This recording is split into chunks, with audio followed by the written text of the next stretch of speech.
प्यारे बच्चों, आपका दिन मंगलमय हो। अगर आप नए हैं तो इस चैनल को सब्सक्राइब कर लें। चैनल का नाम है VVBBC चैनल। हम करेंगे घर की याद कविता की व्याख्या। काव्यांश है, किंतु उनसे यह न कहना, उन्हें देते धीर रहना, उन्हें कहना लिख रहा हूँ, उन्हें कहना पढ़ रहा हूँ, काम करता हूँ कि कहना, नाम करता हूँ कि कहना, चाहते हैं लोग कहना, मत करो कुछ शौक कहना। अब हम करेंगे इसके शब्दार्थ। धीर का होता है धैर्य, धीर का मतलब होता है धैर्य। नाम करना का मतलब होता है प्रसिद्धि प्राप्त करना, नाम करना होता है प्रसिद्धि प्राप्त करना। शोक होता है दुख, शोक होता है दुख। कवि कहता है कि हे सावन, तुम मेरे घर जाना और मेरे पिताजी से ये मत कहना कि मैं यहाँ जेल में निराश रहता हूँ, दुखी रहता हूँ, परेशान रहता हूँ। उनको यह कहना कि मैं जेल में बड़े मजे से रह रहा हूँ और मुझे यहाँ पर किसी प्रकार का कोई कष्ट नहीं है। मेरे माता पिता को तुम धैर्य देते रहना। उन्हें यह कहना कि मैं यहाँ कविता लिख रहा हूँ, लिखने में मस्त हूँ और कविता लिख करके या लिखने का काम करके समाज में प्रसिद्धि प्राप्त कर रहा हूँ। उन्हें यह भी बताना कि यहाँ लोग उन्हें बहुत चाहते हैं, लोग उन्हें बहुत चाहते हैं। मैं देश के लिए कारावास में रहकर नाम कर रहा हूँ, अपने कुल का नाम रोशन कर रहा हूँ। अतः आपसे निवेदन है कि मेरे जेल जाने पर जरा भी दुख ना मनाएं, शोक ना बनाएं, कष्ट महसूस ना करें। कहने का आशय है कि कवि अपने पिता को सावन के माध्यम से संदेश देता है कि वो कभी भी कवि के लिए दुखी ना हो, परेशान ना हो, तड़फे ना, रोए ना। अब इसके प्रश्न देखें। किंतु उनसे यह न कहना पंक्ति का क्या मतलब है, क्या आशय है। किंतु उनसे यह न कहना तो बताना है कवि कारावास का जीवन व्यतीत कर रहा है। घर से दूर रहने के कारण उसे घर और परिवार के सदस्यों की बहुत याद आती है। सावन मास की वर्षा के कारण कवि का मन और भी अधीर हो उठता है और निराश हो जाता है। कवि अपने मन की भावनाओं को सावन मास के माध्यम से अपने माता पिता तक पहुंचाना चाहता है। साथ ही उसे सतर्क कर देता है कि उन्हें यह मत बता देना कि मैं यहाँ कारावास में बहुत निराश हूँ, दुखी हूँ। अगला प्रश्न है, कवि ने किसी और किसके द्वारा धीर देने के लिए कहा है। तो बताना है कवि ने सावन के माध्यम से या सावन के बादलों को कहा है कि उसके माता पिता व परिवार के अन्य सदस्यों को धैर्य देते रहना। उन्हें यह बताना कि कवि कारावास में कुशलता पूर्वक है और बड़े मजे में है। अगला प्रश्न है, कवि किसका और कैसे नाम कर रहा है। तो बताना है कवि अपने माता पिता का नाम रोशन कर रहा है। इन पंक्तियों में कवि बताना चाहता है कि वह जेल में बंद है, किंतु वह किसी अपराध या चोरी के कारण कारावास में नहीं है, अपितु उसने स्वतंत्रता आंदोलन में सक्रिय भाग लिया है। उसके कारण अंग्रेज शासन ने उसे कारावास की सजा सुनाई है। उस समय राष्ट्रीय आंदोलन में भाग लेकर और जेल जाकर अपना परिवार और अपने देश का नाम ऊंचा कर रहा है। कहने का आशय है कि जेल में जाकर के कवि जो है अपने माता पिता का, देश का और अपने परिवार के अन्य सदस्यों का नाम रोशन कर रहा है। कवि ने किसे अपनी कुशल सेम सुनाने के लिए घर भेजा। तो बताना है कवि ने कालिदास की मेघदूत परंपरा के अनुसार सावन को संदेश देकर के अपने घर, अपने माता पिता को उसका कुशल क्षेम बताने के लिए भेजा। अपने माता पिता को जो है उसका कुशल क्षेम बताने के लिए भेजा। कवि सावन से क्या न कहने का आग्रह करता है, तो बताना है कवि जेल में जेली जा रही मानसिक यातनाओं के बारे में अपने माता पिता को कुछ ना बताने के लिए कहता है और उन्हें धैर्य देने के लिए भी कहता है या उन्हें धैर्य प्रदान करने के लिए कहता है। कवि कौन सी बातें कर अपने दर्द को छिपाने की कोशिश करता है, तो बताना है कवि जब सावन से कहता है कि कह देना वह जेल में लिख रहा है, लेखन और पठन कार्य में व्यस्त है या उसका लेखन और पठन कार्य चल रहा है, वह निरंतर कार्य में लिप्त रहता है यानी काम में लगा रहता है, वह पढ़ लिख कर ज्ञानार्जन कर रहा है, वह उन्हीं का नाम रोशन कर रहा है आदि वाक्यों में कवि का दर्द साफ झलकता है या दिखाई देता है। अवतरण में किस परंपरा का निर्वाह किया है, तो बताना है मेघदूत परंपरा का निर्वाह किया है। इस अवतरण में मेघदूत परंपरा का निर्वाह किया है। इस काव्यांश का या इस अवतरण का काव्य सौंदर्य बताइए, तो बताना है कवि ने सावन के माध्यम से संदेश भेजकर अपनी कुशल क्षेम का समाचार माता पिता को सुनाया है। कालिदास की मेघदूत परंपरा का निर्वाह किया गया है। अनुप्रास अलंकार का स्वाभाविक प्रयोग किया गया है। प्रसाद गुण युक्त कोमल सरल शब्दावली का प्रयोग किया गया है। मानवीकरण अलंकार का प्रयोग किया गया है। कवि ने अपने इस काव्यांश में जो है सावन का मानवीकरण किया है। किसका किया है? सावन का मानवीकरण किया है। उसे संदेश वाहक बना करके भेजा है। कवि की निराशा और मनोदशा का सूक्ष्म वर्णन किया गया है। कहना शब्द की आवृत्ति अत्यंत आकर्षक बन पड़ी है। छोटे छोटे वाक्यों एवं तुकांत से काव्य सौंदर्य में वृद्धि हुई है। छोटे छोटे वाक्यों तथा तुकांत से जो है काव्य में वृद्धि हुई है या काव्य सौंदर्य में वृद्धि हुई है। अगला काव्यांश है और कहना मस्त हूँ मैं, कातने में व्यस्त हूँ मैं, वजन 70 शेर मेरा और भोजन ढेर मेरा, कूदता हूँ खेलता हूँ दुख डट के ठेलता हूँ, और कहना मस्त हूँ मैं, यो न कहना अस्त हूँ मैं, हाय रे ऐसा न कहना है कि जो वैसा न कहना, कह न देना जागता हूँ आदमी से भागता हूँ, कह न देना मौन हूँ मैं, खुद न जानू खुद न समझूं कौन हूँ मैं, देख ना कुछ बक न देना उन्हें कोई शक न देना, हे सजीले हरे सावन हे कि मेरे पुण्य पावन, तुम बरस लो वे न बरसें, पांचवें को वे न तरसें। अब इसके शब्दार्थ करेंगे हम। और कहना मस्त हूँ मैं, मस्त माने मौज में, मस्त माने मौज में हूँ, मगन हूँ, प्रसन्न हूँ। उसके बाद है व्यस्त, व्यस्त माने होता है मैं काम में लगा हुआ हूँ, यानी कि मैं बहुत ही जो है लगन से काम कर रहा हूँ, मैं खाली नहीं बैठा हूँ। कातना, कातना होता है सूत का बटना, सूत बटना, सूत बटना होता है कातना। अगला है ठेलता हूँ, ठेलना माने होता है धकेलता हूँ, ठेलना होता है धकेलता हूँ। शेर, शेर माने होता है किलो, 70 शेर, शेर माने होता है किलो।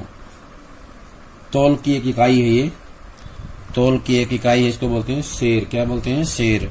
और ढेर माने होता है बहुत सारा, ढेर क्या होता है? बहुत सारा। उसके बाद है अस्त, अस्त होता है निराश, उदास। अस्त क्या है? उदास या निराश।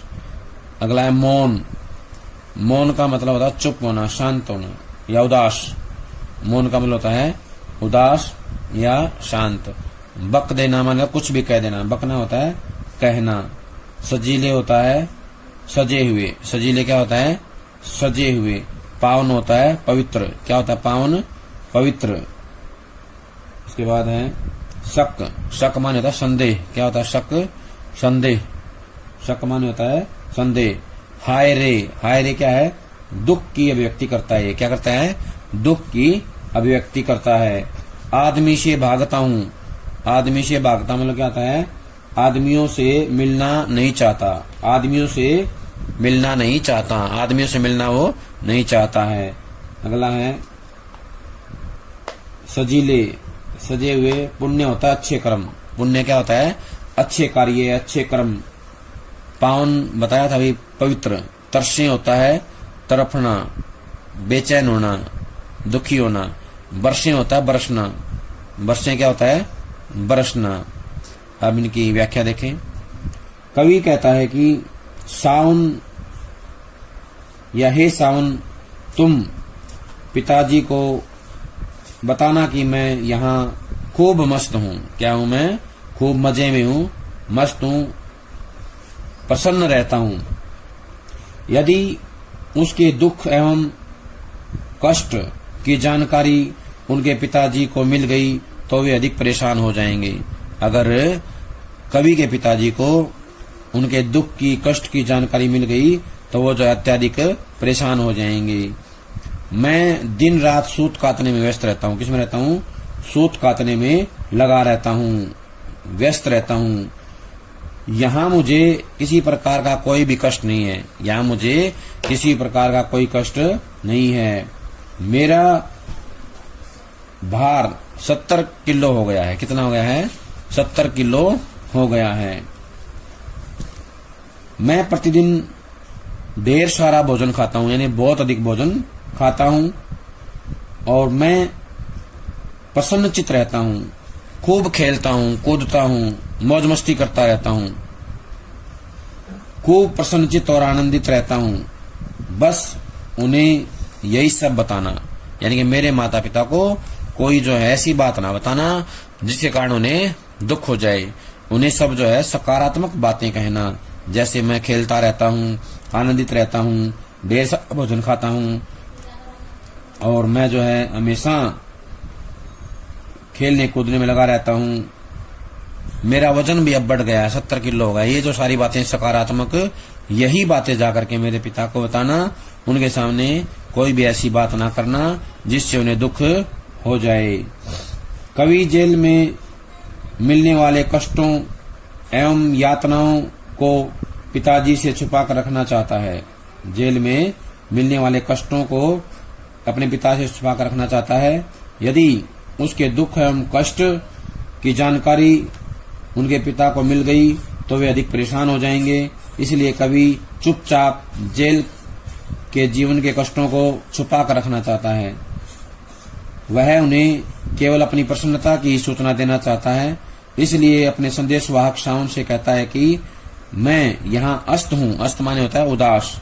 मैं यहाँ उदास रहता हूँ, निराश रहता हूँ, परेशान रहता हूँ, रोता रहता हूँ। ये सब बातें मेरे पिता के सामने मत कहना, क्योंकि उनको जब ये पता चलेगा तो मैं अत्यधिक दुखी हो जाऊंगा, परेशान हो जाऊंगा। अब यहाँ से जुड़े हुए प्रश्न देखें। पहला प्रश्न है, कवि ने अपने विषय में पिताजी को कैसा संदेश भेजा है? तो बताना है कवि ने सावन के माध्यम से अपने विषय में पिताजी को संदेश भेजा है कि वह जेल में आनंद पूर्वक रहता है, सूत काटने में मस्त रहता है, लगा रहता है, खूब डटकर खाता है, और दुख तो उसके पास फटकते भी नहीं है, सदा ही अपने काम में व्यस्त रहता है। अगला प्रश्न है, दुख डटकर ठेलता हूँ पंक्ति का क्या मतलब है, क्या भावार्थ है? दुख डटकर ठेलता हूँ पंक्ति का भावार्थ क्या है? तो बताना है दुख डटकर ठेलता हूँ। इस पंक्ति के माध्यम से कवि ने दुख को अपने दूर धकेल दिया है। यानी कवि कहता है कि मैंने दुख को अपने से दूर धकेल दिया है, दुख मुझसे बहुत दूर रहता है, यानी कि मेरे पास दुख जो है नहीं है। कहने का तात्पर्य ये है कि कवि दुखों का मुकाबला कर रहा है, दुखों को जो है अच्छे से डटकर सहन कर रहा है, उनसे वो डरता नहीं है। अगला प्रश्न है, कवि ने सावन को क्या कहने के लिए मना किया है? कवि ने सावन को क्या कहने के लिए मना किया है? तो बताना है कवि ने सावन को यह कहने या बताने के लिए मना किया है कि वह जेल के जीवन से निराश और उदास है, उसे सदा घर की याद आती है। ये बातें जो है कवि कहता है कि उनके पिता को ना बताएं। सावन जो है उनके पिता को ना बताएं। वह जेल के जीवन में निराश और उदास है और सदा उसे घर की याद आती रहती है। अगला प्रश्न है, कारावास में बैठे बैठे कवि को क्या सताने लगती है? तो बताना है, कारावास में बैठे बैठे कवि को अपने परिजनों की याद सताने लगती है। कवि किसकी परंपरा अनुसार सारा दिन काम में लीन रहता है? कवि गांधी जी की परंपरा के अनुसार सारा दिन चरखा काटने में लीन रहता है। सारा दिन चरखा काटने में लीन रहता है। कवि सावन से अपने स्वास्थ्य के बारे में क्या कहता है? कवि सावन से कहता है कि वह जेल में ढेर सारा भोजन करता है, उसका वजन 70 सेर हो गया है, वह यहाँ पर कूदता और खेलता रहता है, कूदता और खेलता रहता है।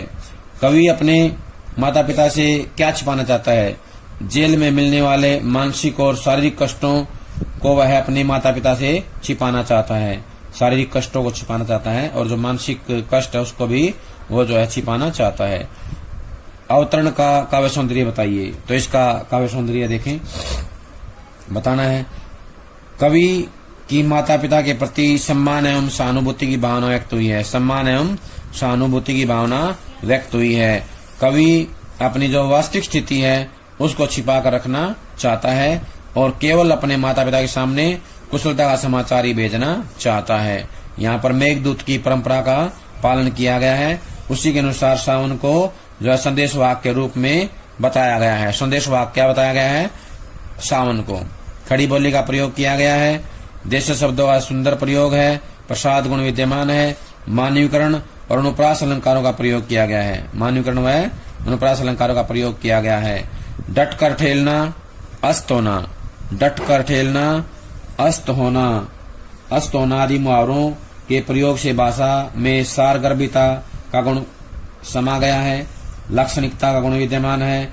शब्दों की पुनरावृत्ति से पद में अनुरंजकता का समावेश हुआ है। शब्दों की पुनरावृत्ति से क्या हुआ है? अनुरंजकता का समावेश हुआ है। तुकांत के प्रयोग से भाषा में लयात्मकता और प्रवाहमयता बन गई है। क्या बन गई है? लयात्मकता व प्रवाहमयता बन गई है। अब जो है इसकी व्याख्या करेंगे। हाय रे ऐसा न कहना। कवि कहता है कि बड़े दुख के साथ सावन को कहता है, जो कुछ यहाँ देख रहा है या जो कुछ उसने यहाँ देखा है उसे मेरे पिता से मत कहना। जो वास्तविकता है वो उनके पिता के सामने ना कहे, ऐसा जो है निवेदन करता है सावन से। उनको यह न कहना कि जेल में मेरा मन निराश रहता है, जेल में मेरा मन निराश रहता है, मुझे घर की याद आती है और मैं रात रात भर जागता रहता हूँ, रात रात भर जागता रहता हूँ, यहाँ तक कि किसी से मिलना भी नहीं चाहता। कवि दोबारा कहता है कि हे सावन, तुम मत कहना कि मैं चुपचाप रहता हूँ, मत कहना कि मैं चुपचाप रहता हूँ, यह भी न कहना कि मैं खोया खोया रहता हूँ, तथा मुझे अपनी शुद्ध बुद्ध नहीं है, मुझे अपनी शुद्ध बुद्ध नहीं है। मेरे माता पिता के सामने सोच समझ कर बोलना। कोई भी ऐसी बात मत करना जिससे उन्हें तुम्हारी बातों पर संदेह हो जाए, शक हो जाए, संदेह हो जाए, ऐसी बात मत करना।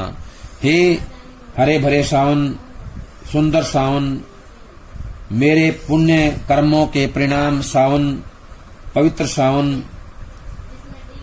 तुम चाहे जितना बरस लो, तुम चाहे जितना बरस लो, लेकिन तुम ये ध्यान रखना कि मेरे माता पिता ना बरसें, उनकी आंखों में आंसू ना आए, मेरे माता पिता की आंखों में आंसू ना आए। इसलिए उनके सामने कोई ऐसी बात मत कहना जिनसे उन्हें दुख हो, कष्ट हो और वे अपने 5वें बेटे के लिए ना तरसें, दुखी ना हो, परेशान ना हो। मेरे माता पिता के सामने कुछ भी ऐसा मत कहना जिससे मेरे माता पिता को कष्ट हो, दुख हो, परेशानी हो। कहने का आशय ये है कि प्रार्थना करता है कवि सावन से और वो कहता है कि वो उनके घर जाएं और उनके सामने केवल सकारात्मक बातें कहें, अच्छी बातें कहें, ताकि उनके माता पिता को दुख ना हो, कष्ट ना हो। और साथ ही कहता है कि तुम बरसते रहना, लेकिन मेरे माता पिता जो है ना बरसें, यानी कि उनकी आंखों में आंसू ना आए। अब हम करेंगे प्रश्न इससे जुड़े हुए। कवि को कैसा डर है? तो बताना है कवि को डर था कि कहीं सावन उसकी वास्तविकता को उसके माता पिता के सामने व्यक्त ना कर दे, उसकी वास्तविकता को उसके माता पिता के सामने व्यक्त न कर दे, जिससे उन्हें दुख पहुंचे।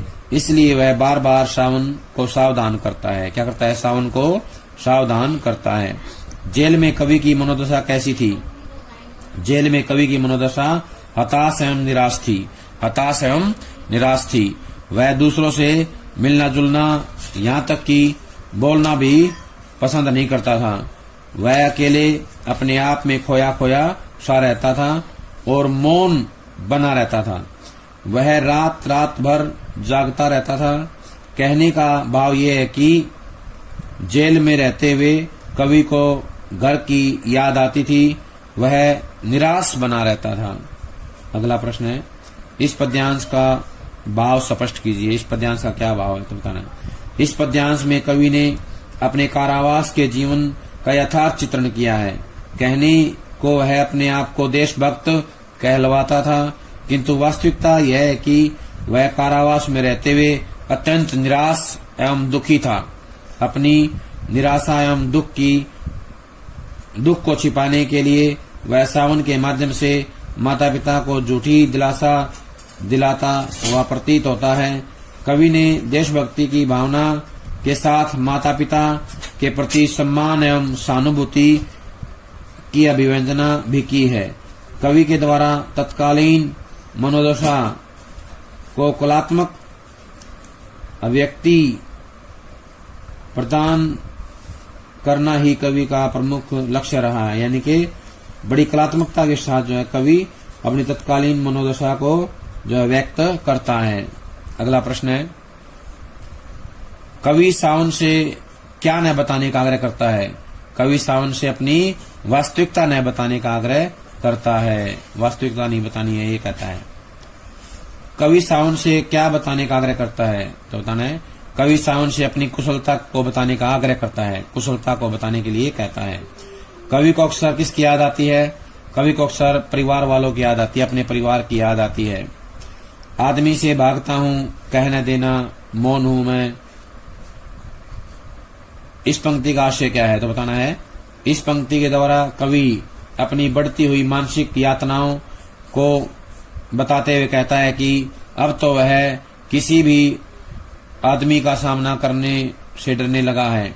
वह सावन से यह भी कहता है कि वो उसके माता पिता से यह न कहें कि आजकल कवि चुपचाप रहता है।